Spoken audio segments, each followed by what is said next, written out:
My name's Mark. I have a really weird job, right? I'm a poet. I always wanted to be a poet ever since I was young. I grew up in the Shetland Islands, right, on this tiny island called Unst, which doesn't rhyme with many nice words, but is, it's like basically, there were about 700 people on the whole island. I moved there because my dad was a surveyor, and they had like a massive RAF base there that was like keeping an eye on the Russians during the Cold War, but it was like falling into disrepair, and he was like supposed to be checking out all these kind of crumbling RAF buildings, right? And we moved to the island, and it's like totally isolated. I got 5 kids in my year group entirely, including me. The year below me had 1 person in the whole year group. When I moved there, people were like, have you ever seen a tree? That was what I got asked, because the wind is so bad, they don't even have any trees there. Like, it's the fastest wind speed ever recorded in the UK. It's over 160 miles per hour as on Unst, and then the equipment got blown away. So they've never actually recorded how fast the wind is, but it means like you stay in like these tiny little concrete blocks. You can't really go out that much when it's like in winter. Sheep and even like sometimes people get blown off the island and stuff.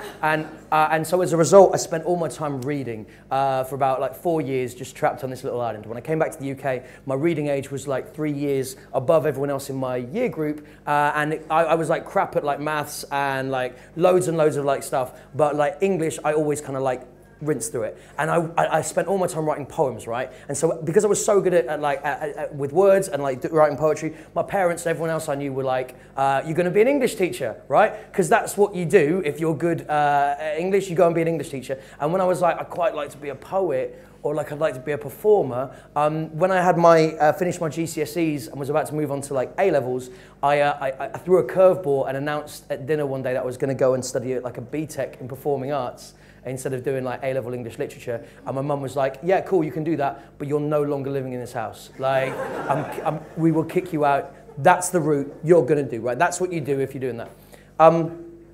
And so it's really weird now that I'm a poet, right? They took a long time for them to get their head around this idea that I would do that. They're very much of that mindset that you kind of get into a profession and you work your whole life within an industry, and then you kind of get your pay and you go, all right? They've both since been made redundant. And I think like it's a little bit, I don't want to like be smug, but I'm a bit like, do you know what, I'm like a cockroach at the moment, right? You can't take out a poet, right? We're used to like surviving on nothing. They found it really weird that I kept trying to push for doing this, because I kept like performing these poems, which also they didn't really understand, right? Because my poetry is not designed to be read in a book. I perform poems to people. I like going, like I would drive to like back rooms of pubs, right? And like go da-da and read a poem, and like people would go kind of like, all right, and then wouldn't buy any CDs, and I drive back, and that was like my job. Like that's what I started doing. And they find it really weird. I'll give you an example of like my poetry, right? So you can see, this is the first poem they ever saw me perform, and you can maybe see why they didn't see it as a job. This is a true story. It's about my first experience of trying to take drugs illegally when I was 17 years old. And you need to know that in Bristol, where I grew up, we were called jitters. Right, me and my mates, because we were into like Nirvana, Rage Against the Machine, like Chili Peppers and stuff, and that meant that we were like grungy guys, which meant we were called jitters. And this is what I do, right? It goes like this. When I was 17 years old, I was called a jitter in my hometown. Now, jitters were guys who are renowned for our frowns and our interest in the post-grunge sound. With dyed hair and purple DMs bound tight below shredded jeans and rock t-shirts, we thought we looked all right, and we found that looking alternative could get the girls a little bit flustered. It was something that was later to prove very popular for Busted. So we cultivated a look similar to the modern day emo, just we were more well adjusted and with brighter clothes, Reading festival bands the colour of mustard and those black studded gloves. We looked dangerous and morose, being followed by security as we moped about in Waitrose. And we sat on the swings and going through roll-ups, we swigged on cider and we moaned about grown-ups and we talked about girls and the bands that we liked and the plethora of heavier drugs we should try. Because we all listened to music, we all read Kerrang! To us, artists and drugs sort of went hand in hand. Each artist we rated celebrated their blazing on festival stages, or else raged against them in interview statements, complained that it aged them. Even that sounded great, we just wanted a way in, but it was frustrating, like some really bad joke, because the dealers round our way were nastier blokes, skinheads in puffer jackets. You get smashed to a pulp if you, as a jitter, tried blagging some dope. So each night we talked highs, just how much we lusted for some kind of drug, until Chen mentioned nutmeg. Right? That's right, nutmeg is a drug. He printed off from the net details of its psychedelic effects, plus a comment that one trip was better than sex. I have to confess we were pretty impressed as guys who hadn't tried either of those yet. And we swooped on our spice racks, we sidestepped our mothers, we scooped up supplies, we met with each other, we pulled our resources, grated the lot, filled empty bottles of Robinson squash with the pieces, used water to top it all up. We did up the lids and we swiftly took off. And we went to the witches and we sat on the stumps and we opened the bottles and fuck did they hum. But we weren't giving up upon what we'd begun. We held noses to thumbs, proceeded to chug for about 30 seconds. And then began to throw up, like a lot. And as we threw up, we spluttered and roared, chucking up chunks of nutmeg on us all. Eventually, each of us gripped to the floor, heaving until we couldn't heave anymore. And as we all lay there, we spluttered and chatted of how we might die. Our faces all plastered in each other's vomit, that nutmeg and acid. It felt like an age, just 2 hours had passed. And then it wore off. We washed in the river, and we each headed home to safety and dinner. And I'm a lot older now. I don't want to spoil it with too many details. I've hugged a few toilets. I'm aware of the hard stuff. I choose to avoid it. I still drink and I smoke and I sort of enjoy it. My mates have grown too. They've moved on to bigger things. Some have serious jobs, yet they seem to take everything. Yet some won't touch booze. One won't have medicine. And there's some who are a mess from the way drugs have messed with them. I met with one the other day. He said he'd give anything to go back to the point where only nutmeg had tested him. Cool. Thank you very much. There's a poem. So that's cool. Thank you. Yeah.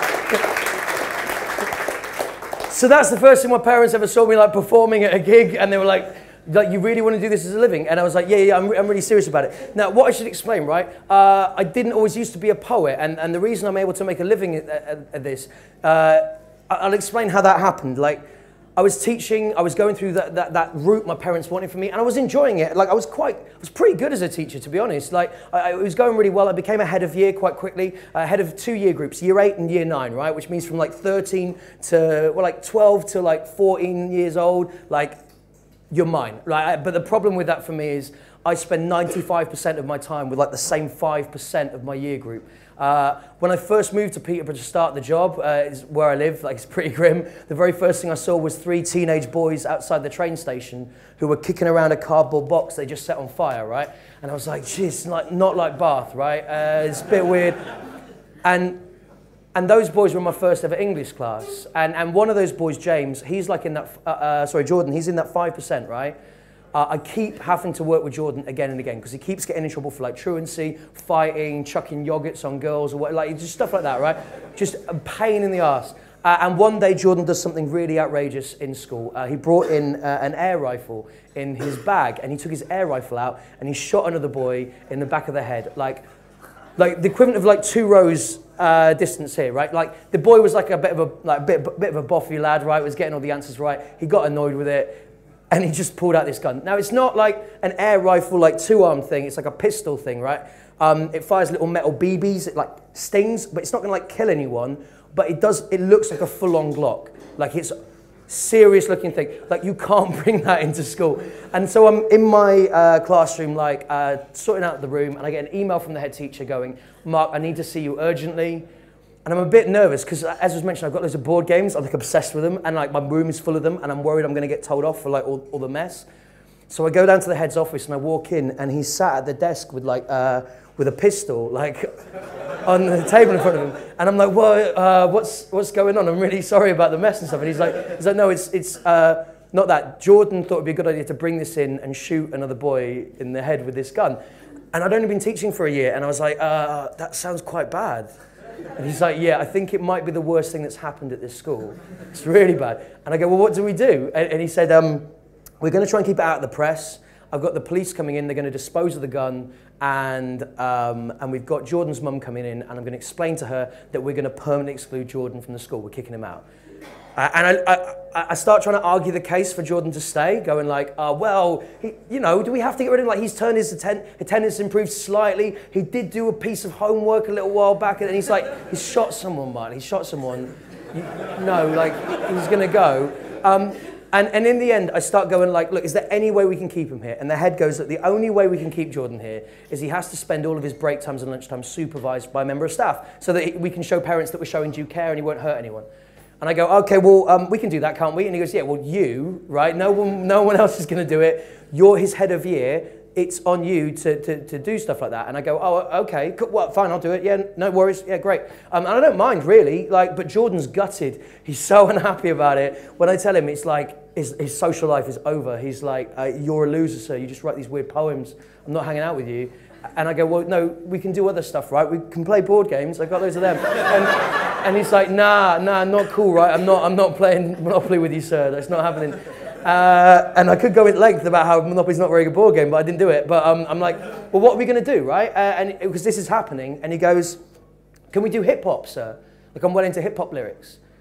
And I'm like, yeah, all right, fine, why not? And then he gets like quite pumped. Like Jordan has ADHD. I've worked with a lot of kids with ADHD. It's different for everyone, but he gets like, if he sees a seagull, like he's just pumped, right? And he gets like that. And he goes like, can we have freestyle ciphers, sir? Can we have rap battles? Can we have like my mates in as well? Can we like a whole club, sir? And all this. And I'm like, yeah, all right, I don't really know what those things are, but fine, all right, it doesn't bother me. So my classroom gets filled every break time and lunchtime from now on, because Jordan's a bit of a ringleader, by this like gang of boys who would tell you that poetry's like terrible and like rubbish and that I'm a total loser for writing it. But they spend all their time watching rappers on the board and copying down their lyrics. And Jordan is a prisoner in this room, but he's not acting like it, right? He's like this ambassador. He starts taking the register. He bollocks kids if they're not doing the lyrics right. You know, I have to tell him off like a couple of times for being too strict with everyone.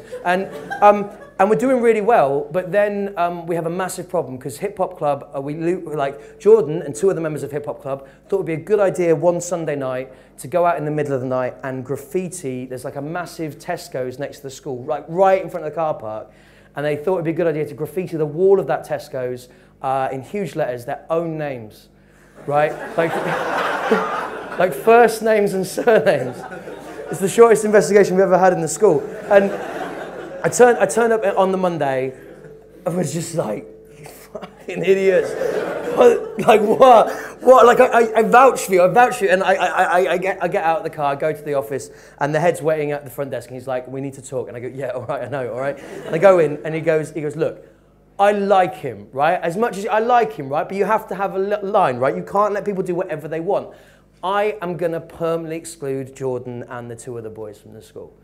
And he's right. We're in a very difficult catchment area, right? We have to have really high standards or like it can get really bad. So he's right, but I'm really gutted and I'm angry with the boys because it's so stupid. And I see them in the corridor as I leave the office and they like think they're being super cool, right? They're getting all this like kudos for having like done it. And I kick off at them and I'm just like, you did what? Stupidest thing I've ever heard. You are being permanently excluded from this school, right? My only chance of keeping you here, like, and it's slim, yeah, to say the least, is that it takes, you can spend as long as you want as a head teacher, like getting a kid kicked out of your school, basically. Some schools do it quick. Academies have like additional abilities to like remove someone like that, right? But it's not very effective and it doesn't help that student. It just sends them in a spiral, it sends them to a Peru. Our head takes 4 weeks to get all the paperwork together so that the next school has the best chance of like working with him. He's a really cool guy. And I know that I get this appeal, right? Every student that gets excluded gets to have an appeal. The governor's there, the parents there, the head's there, and I'm like their lawyer, right? And I can go like, you kind of turn it around and stuff. I get 4 weeks until the paperwork's done, so I've got 4 weeks for them to try and get me evidence for the appeal. And I go, my only chance, right, you have to be perfectly behaved for 4 weeks, like not doing anything wrong, and then I might be able to keep you here. That's my only chance though, boys. And they start going, oh, sir, like, it's not fair. Why is it always us, sir? And I'm like, because you graffitied a massive building, right? You shot another human being in the back of the head with a firearm, right? And Jordan's like, oh yeah, it's quite bad actually. And I'm like, yeah, it's really bad. Glad we got that across. And they go, but sir, it's really hard, sir, it's really hard. And it's not hard, just don't shoot anyone, don't kick anyone, don't create anything. Just basically, just be good, right? And they go, yeah, but that's really hard, sir, because we're always bad, right? We've always been bad, we always get it wrong. It's really hard to get it right if you keep getting it wrong. It's all right for you, you always do the right thing, sir, it's not hard, you don't understand. And I go, well, look, to an extent I sympathise, but it is your behaviour, it's on you, you've got to turn it around. I would do anything to keep you here, but it is on you. And they stop and they go, would you really do anything, sir? Right, and I go, within reason, obviously, like I'll do anything. And then one of them goes, would you enter a rap battle, sir? Like that, and I go, what? And then Jordan's like full seagull, like he's like bouncing around. He's like, yes, sir, king of the mic rap battle, sir. What do we want to do? That's what we do. We want to do. And they go, and I go, whoa, whoa, and I calm them down, and they explain, right? In Peterborough, it's a cultural cold spot. Nothing ever happens. It's really, really bad to live. To the point that you might as well kick a cardboard box that's on fire, right? There's nothing else to do. But the one big thing every year is we have the East of England King of the Mic rap battle tournament. It's where like rap battlers from the East of England come together and this really dodgy nightclub called Dissident. It had to get moved. It happened Dissident because it was a drug den. The bouncer sold MD for like a massive kingpin. There's a huge sting operation, but like it's bad. You don't go to Dissident, right? At Dissident, there's a big rap battle tournament where the biggest, baddest hip hop MCs are competing with each other every year. And they're like, they won't let us enter, sir. They won't let us enter. And I'm like, well, no, you're 13 years old, right? You're not allowed to enter a rap battle tournament in a nightclub. It's no surprise at being at 13. And they go, yeah, but you could enter, sir. You're ancient, right? If you enter it, they'll have to let you in. And we thought we could train you up at Hip Hop Club. You could beat everyone in the rap battle tournament, win the trophy, and we could keep it in the classroom, sir. Right? And they all look at each other like going, it's a great idea, it's a great idea. And I look at them and I'm like, boys, it's ideas like this that are why you're being kicked out of your school, right? It's not gonna happen, I'll get beaten up. Like I'm not doing it. But they start like begging me, they start going, oh, sir, you'll be a legend, sir, you'll be a legend. Like, please, sir, you'll be such a legend, sir, and all this. And I'm like, you really want me to do it? And they're like, yeah, sir, please.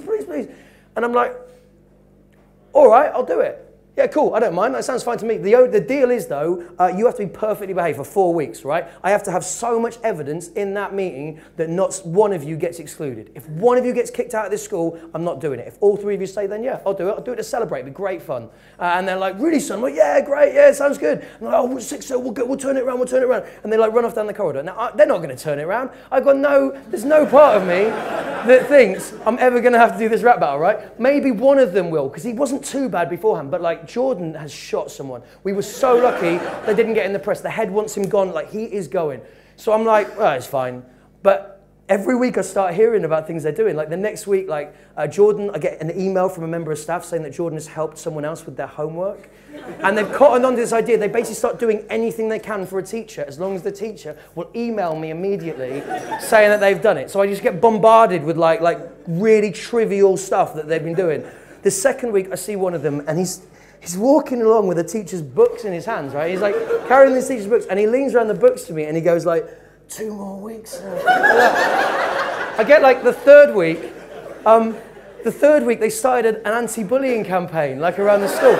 It wasn't even anti-bullying. They called themselves the Befrienders. That was the name of their little group. And they had a table in the main hall and the plan was they'd sit at this table and at the end of the school day, you would go and see the Befrienders, tell them who had bullied you, and the next day that person wouldn't bully you anymore.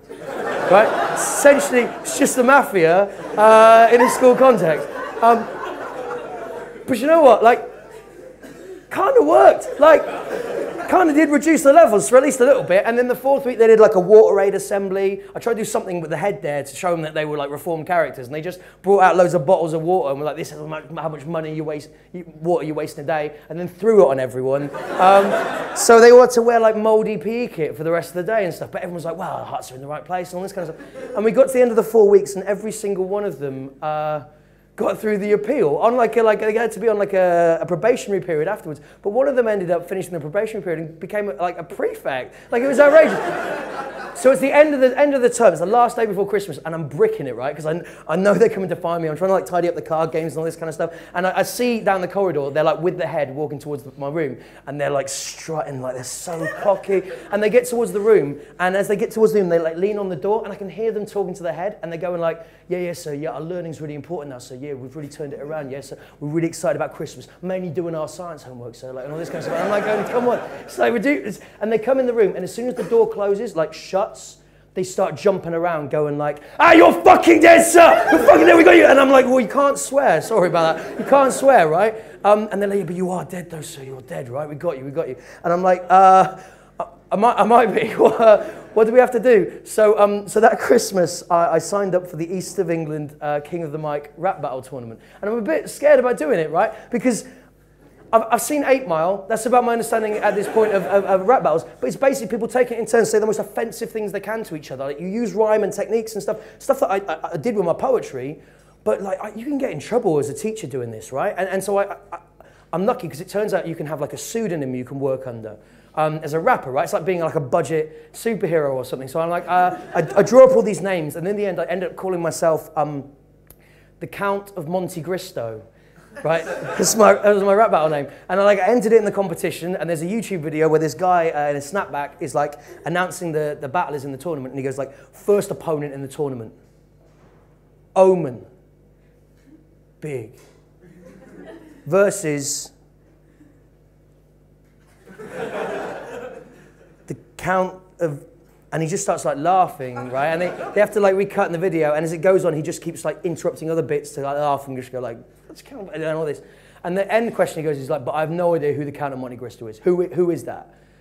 And that question gets spread all around the hip hop community of Peterborough, right? And it comes out eventually that the Count of Monte Cristo is an English teacher. And so the fact that an English teacher is going to have a rap battle with Omen, who incidentally is the most feared and respected rapper in the city. Like we have a gang, they don't sound tough, they're called the Bottom End Soldiers. And but like he's like their rapper, right? And he's like quite intimidating. But the fact that Omen is gonna have a rap battle with an English teacher at Dissident, like in a city that has nothing going on, means that the tickets sell out within 48 hours. Omen puts up his own like video on YouTube where he's like in a snapback, he's got a mate on either side with a hood up. They've got a barbecue in front of them. I still don't know where the barbecue's there, but he's leaning over the barbecue and he's going like, I'm gonna destroy this English teacher. I'm gonna mess him up. And his mate's like, yeah, fuck him up, fuck him up. And he's like, I'm gonna embarrass him. I'm gonna humiliate him. And then he goes, and afterwards, I'm gonna take him outside and we're gonna stab him. And they're like, we're gonna like kneecap him and like all this stuff. And I think it's really quite graphic. And then he finishes off by going, I don't think it's that intimidating. But he goes like, he's gonna be eating his Easter egg through a straw. Like that. Right? Which I can laugh at now, but at the time, it was quite scary. And like, I'm in the middle of like hip hop club, and Jordan like runs in, and he goes like, "We've had our first call out video, sir." And I'm like, "What do you mean?" And he puts it on the interactive whiteboard, and we watch that lunchtime, me and the boys. Omen talking about how much he's gonna like break my legs, my ankles, and all this kind of stuff. And we're looking at it, and it's the first time as he's doing this, I start to realize like I've made like a massive mistake. Like this has really gone like. As bad, like this is really bad. I've not told the head, I've not told anyone. I don't know what I can do about this. And I turn back to the boys thinking that they're all gonna be there going like, you fucked up and stuff. And they're all there going like, this is amazing, like this is brilliant. It's like the best thing I've ever seen. And I'm like, have you not heard? He says he's gonna like stab me and stuff. And they're like, nah, sir, he's never been convicted. You'll be all right, right? You'll be all right. It's just how rappers talk, innit? Like that's what it's like. And I'm like, no, but it's really, and they're like, that's not even the bad bit. And I'm like, what's the bad bit? And they explain that at Dissident, there's this tradition that is like, if something's bad on stage, people just throw their bottles at them to try and hit them in the face. And I'm like, what, really? And they're like, yeah, like it happens quite regularly. Apparently, like it's quite an intelligent like marketing, like business ploy. They sell more bottles, don't they? Because you basically chucked it, you get another one. And I was like, oh, that sounds really awful. And they're like, yeah, well, sir, why do you think we wanted you to do it, sir? And I'm like, well, what? And they go, yeah. His brother's going to come and film it, sir. You're going to get bottled. It's going to be wicked. And I'm like, what do you mean? And they explain that is basically why they signed me up to do this in the first instance, because they're pretty certain, particularly with Omen, you know, he's great, sir, and all this. And I'm like, yeah. And they go, you can't rap, sir. You're a bit old and rubbish. I'm like, cheers. And they go, yeah, you'll get bottled. It'll be really funny. We want to see the video. And I was like, right, I'm out. I can't believe it. And I stopped there and I said, I'm not doing it. And they all looked at me. As soon as I said I wasn't doing it, they stopped and they all just went, what? You promised, sir, like that? And they like look really hurt. And I'm like, yeah, I know. And they go, what, you lied to us, sir? And I'm like, no, you lied to me. Like, that's definitely what has happened. You lied to me. And they go, but sir, you promised. You said you would do it, sir. You said you'd go and do it. You should be a legend, sir. You'd be a legend. And I go, well, it's not going to work, guys. I'm not going to do it. And they go on about this for ages. And I'm like, I'm not doing it. And I go home. And on the bus on the way back, I think about it. It's like the first time they ever left my club and they weren't like happy, and I was like, oh, it just felt really bad. And so I went back in the next day and I called him in and I was like, all right, I'm gonna do it. I'll do it, all right? And they're like, really? I'm like, yeah, I'll do it, all right? But you've got to properly help me now, right? Because I'm gonna die and I need to get out of it. And they go, all right, so you're wicked. So we have like this like week-long intensive, them trying to teach me how to rap kind of like experience. And in the process, like Jordan's plan for this is, right, they go, look, you will get bottled, sir, because Omen, basically it's all Omen's mates, right, at the club as well. And I'm like, oh, great. And they're like, well, if you go on a week before the rap battle and like just jump on the stage and rap to everyone in the nightclub, maybe you could get everyone else there to like support you and then you'll be able to beat him. And at the time I was like, that's a terrible idea, like that's really gonna go bad. But genuinely, I didn't know what else to do. So I did. I wrote my first ever rap. I went down to the nightclub. We're nearly finished, guys. I'm sorry if I'm running over. Went down to the nightclub, right? Wearing my suit. It was part of the bet with the boys that I would always rap battle in my suit. And so I turned up, and all the bouncers are like outside the Dissident. It's like a Friday night. It's about like 11:30 at night. I've had a couple of beers with my mates to kind of get the courage up. And we get down there, and they go, "What do you want, mate?" Because I'm in a suit, and you don't wear a suit to Dissident. And I go, I was wondering if I could come inside and like rap, like in the club at all, and they're like, "Nah, mate, jog on, like get lost." And I'm like, "Can I talk to the manager? Is that possible?" And they send the manager down. He's like bigger, and he's like, "What do you want?" And I'm like, "I was hoping I could come inside and rap to people in the nightclub." And he's like, "Fuck off, no." And then I end up going, "You don't understand. I'm the Count of Monte Cristo," and he looks at me for a moment, and he goes, "You're the Count of Monte Cristo?" And I'm like, yeah. And he goes, "All right, you can rap to everyone, come on in. Yeah, all right, come on, cool." So like he leads me up, and I don't go clubbing much, so I find it a bit intimidating anyway, but it's really dingy, and there's like, it's pretty much a space like this, right? But with a bit of a raised stage, and there's like about 400, 500 like guys mostly. There are some women, but it's almost entirely blokes. The back corner of the room is gurning really badly, and they're playing music like really, really loud. And he goes, "You sure you want to do this?" And I'm like, "Yeah, please." And he goes, "Right, cut the music," to the guy on the decks. He cuts the music. Everyone stops going, and he picks up the mic and he shouted out, "Who wants to see an English teacher rapping?" Right? And one person in the club went, "Yeah, that's it." And so he gave me the mic, and like I went forward onto the stage in front of everyone, and I'm aware of two things as I walk forward. I'm aware, firstly, no one there looks mean, like no one looks aggressive or hostile. Everybody just looks like totally disappointed to see me on the stage. And I'm also aware that every single person has a bottle in their hands, right? And I'm like, "Oh, okay." And so I rapped for the first time in my life. And this is the rap I performed. You should know that at this point, my understanding of hip-hop has been taught to me by 13-year-old boys, right? So I now know that people rap about all sorts of stuff, but at this point in time, it seemed to be guys going, "I'm really tough, like I'm really dangerous, and like I'm really good at rapping." And my problem is I'm not tough, I'm not dangerous, and I don't really think I can rap. But Jordan said one thing. He said, "Hip-hop is about telling people the truth, sir. Tell them what they need to know, not what they want to know, what they need to know." And I thought that was kind of cool. So what they needed to know, the truth is that I am at my most tough and my most dangerous when I'm playing board games. Like, I'm really good. I'm 5th in the world at Risk. So that's what I rapped about in the nightclub. This is it. And then I've got like about 2 minutes and I'll be done. So it goes, this was the first line as well. I started with, "This is a safety announcement for all the rappers in the building. Particularly you grimers, you angry little rhymers using crappy one-liners to hint your life is violence. The truth is at the weekend, you're all youth work providers, badly dressed Power Rangers, generous but spineless, think you're a threat to me. No way do I buy this. Forget those fake tracks you keep on playing, those fake words you keep on saying. You're not dangerous, but I am when playing board games. Because your boys in the hood think you're up to no good, but your skills of the dice are lame. I'll top trump you weak punks, you'll get trashed. Ink, I'll plunk, yeah, I'm really, really, really, really good at board games. I'm like an MB innovation, rolling dice, dishing cards without any reservation. When it comes to risk, I tell you this, I am the global nation, coming at you through Kamchatka like a cannon infestation. A Stone Age deforestation, I give mousetrap demonstrations. And every game of operation is like a military operation. You should make the observation, nothing trivial in my pursuit. I'm cracking skulls every evening when I'm out of this suit, playing the odds on Pirates Cove, stealing your booty. I did pretty well on Atmosphere, though that DVD was spooky. I don't care about a loss against you in Call of Duty, because I disemboweled you in Guess Who when I was Sue and you were James. That's because I'm really, really, really, really good at board games. If it's Punch Out, I'll split your lip. If it's poker, I'll take each chip. Buckaroo, I'll make you kick. And the lightning quick, you find I've sunk your battleship. I fry bacon when I play past the pigs till you wee all the way home. And my meatball are lethal in every game of Carcassonne. I'm in the zone in Monopoly, just no stopping me. Hopping over pieces with a little silver doggy. Snap up your orange looking crap property on Mayfair again. Oh, what will you offer me? Because your boys think you're tight, think you're up for a fight, but you clearly aren't prepared for the pain. I'll dice you all up. As long as it ain't a school night, I'm really, really, really, really good at board games. I'm better than good. Very good.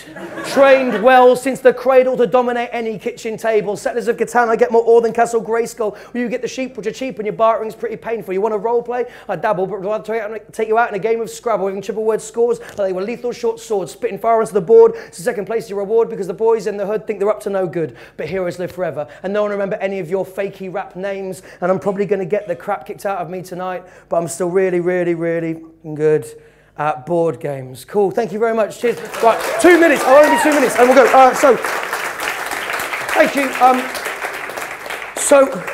So like, I thought they chucked bottles, right? But they didn't. They started laughing and I finished and they all started cheering and going like, suit dude, you're the suit dude. And I know that sounds a bit 90s Bill and Ted, but like I'll take it over a bottle in the face any day. So I'm like, yeah, suit dude, nice to meet you guys, how's it going? And all this. And they're like, good luck against Omen, suit dude, he's gonna kill you and all this. I'm like, yeah, cheers. I know, right? And I go back to school and we have like a bit of preparation and then I go back in for my battle with Omen and he is really good. In his first round of the rap battle, he said that I look like a constipated James Corden, which is quite a good line.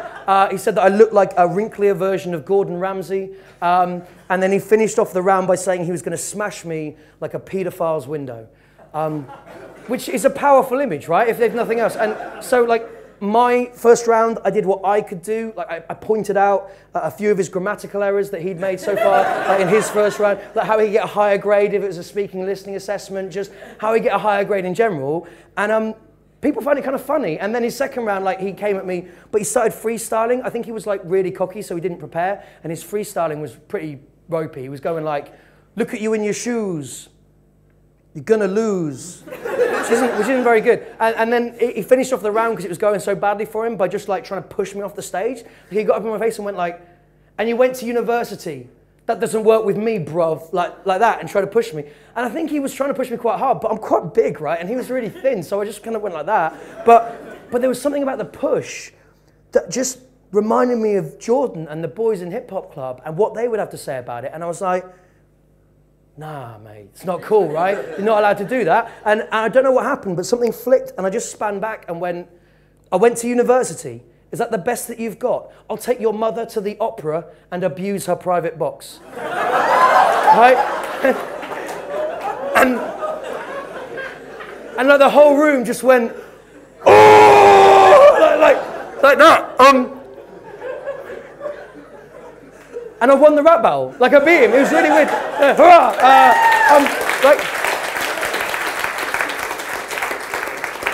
I was freaked out, right? He was really embarrassed. His mates were really embarrassed. They didn't stab me. They just went home, right? And I was like there going like, well, what happens now? And people were going like, oh, suit dude beat Omen. They were going nuts. They were like going, good luck next week. And I was like, oh yeah, that beating Omen just meant that I qualified for the quarterfinals of the competition. So I turned up for the quarterfinals and my opponent in that didn't show up. Apparently it was too embarrassing what had happened to Omen, that like the bottom end soldiers had pretty much dropped him and like no one wanted to battle me. So like I won my quarterfinals with because I had no opponent. The semi-finals, my opponent showed up and he was really good. He was called Fireboy, but he choked quite a bit in the second round. You can't win a rap battle if you don't say anything. So I won that as well. So I ended up in the grand final of the East of England King of the Mic rap battle tournament. And I turned up, and there's a lot of guys there wearing snapbacks and stuff, but there's like a lot of guys turned up to the final wearing like suit jackets, bow ties, top hats, and holding up signs saying like, give him a detention and all this kind of stuff. And I had the grand final against this guy, and his name's Mixie, and he actually ended up being the best man at my wedding, and he's like a real dude. And he ripped me really, really well. But I got to meet him, and I work with him now professionally for like the last 2 years. And I finished it, but I thought that would be it, right? I was like, that was an interesting journey. I really enjoyed it. But it wasn't. Words spread everywhere. Like parents' evenings, I had parents come up to me the next week going, do we call you Mr. Grist or the Count of Monte Grist now? I had one mum sit down with me, and the first thing she said to me at parents' evening was, oh, Mr. Grist, you're not going to take me to the opera, are you? It's kind of really weird. Don't really know what to say about it. Now, here's the thing.